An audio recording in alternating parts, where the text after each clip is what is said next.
যুদ্ধের সপ্তম দিন, আর তার মধ্যেই মধ্যবিত্তের হেসেলে জ্বালানি টানের কালো মেঘের আশঙ্কা তৈরি হয়েছে। কথা বলবো নিউজরুম থেকে রয়েছেন আমাদের প্রতিনিধি অতনু হালদার। অতনু, এই মুহূর্তে রান্নার গ্যাস নিয়ে কতটা দুশ্চিন্তার জায়গা তৈরি হয়েছে? দেশ বলছে, কেন্দ্র বলছে চিন্তার কিছু নেই, তাহলে পেট্রোলিয়াম মন্ত্রকের এই নির্দেশিকা কেন? দেখো, আশঙ্কার জায়গা তো একটা তৈরি হয়েছে, এবং তৈরি হয়েছে তার কারণ এই যে রান্নার গ্যাস বুকিংয়ের জন্য, যেরকম ইন্ডেনের জন্য একটা নির্দিষ্ট নাম্বার আছে, যে নাম্বারে ফোন করে গ্রাহকরা গ্যাস বুক করতে পারেন, কিন্তু সকাল থেকে সেই নাম্বারটা কাজ করছে না। অর্থাৎ গ্রাহকরা সেই নাম্বারে ফোন করে গ্যাস বুক করতে পারছেন না। ঠিক এই রকম একটা জায়গা থেকেই আশঙ্কাটা তৈরি হয়, এবং তারপর এখানে যে পেট্রোলিয়াম ডিলার্স অ্যাসোসিয়েশন আছে তাদের কাছে একটা নির্দেশিকা এসে পৌঁছেছে যে 21 দিনে একটি মাত্র সিলিন্ডার বুক করা যাবে।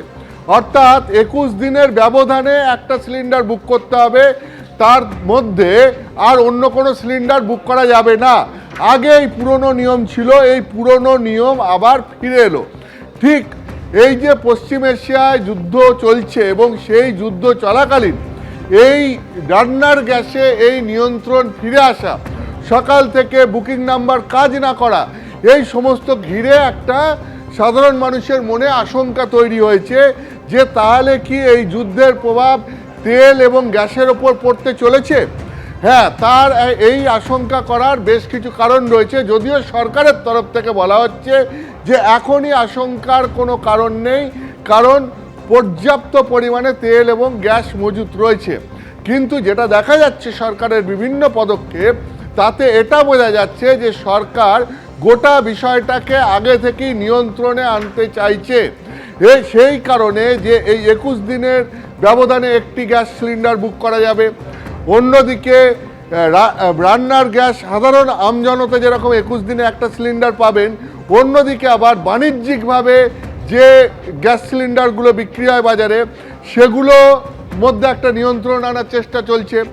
আবার ঠিক যাদের এখনো পর্যন্ত কেওয়াইসি করা নেই এই গ্যাস নেওয়ার জন্য, সেই ব্যাপারে আবার কড়াকড়ি করা হচ্ছে যে যাদের কেওয়াইসি করা নেই তাদেরকে আপাতত গ্যাস দেওয়া হবে না, এই রকম একটা ব্যবস্থা সরকার নিতে চলেছে বলে খবর। অর্থাৎ পুরো ব্যাপারটা এই মুহূর্তে একটা নিয়ন্ত্রণে নিয়ে আসতে চাইছে সরকার। কেন?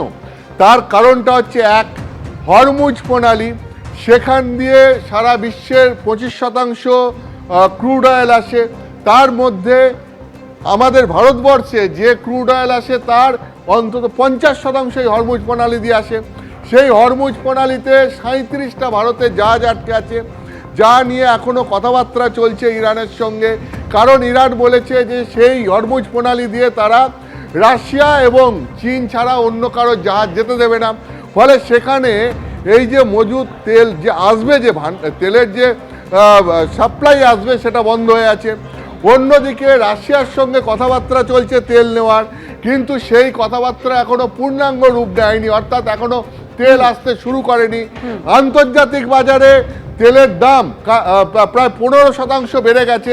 ফলে এই সমস্ত কিছু নিয়ে যে এই পেট্রোলিয়াম দ্রব্য অর্থাৎ তেল এবং গ্যাস, তার সরবরাহ এই যথারীতি আগের মতো থাকবে কি থাকবে না, তা নিয়ে একটা আশঙ্কা তৈরি হয়েছে। এবং পরিস্থিতি, ভারতে এই মুহূর্তে 33 কোটিরও বেশি এলপিজি গ্রাহক। এবিপি আনন্দ, এগিয়ে থাকে, এগিয়ে রাখে।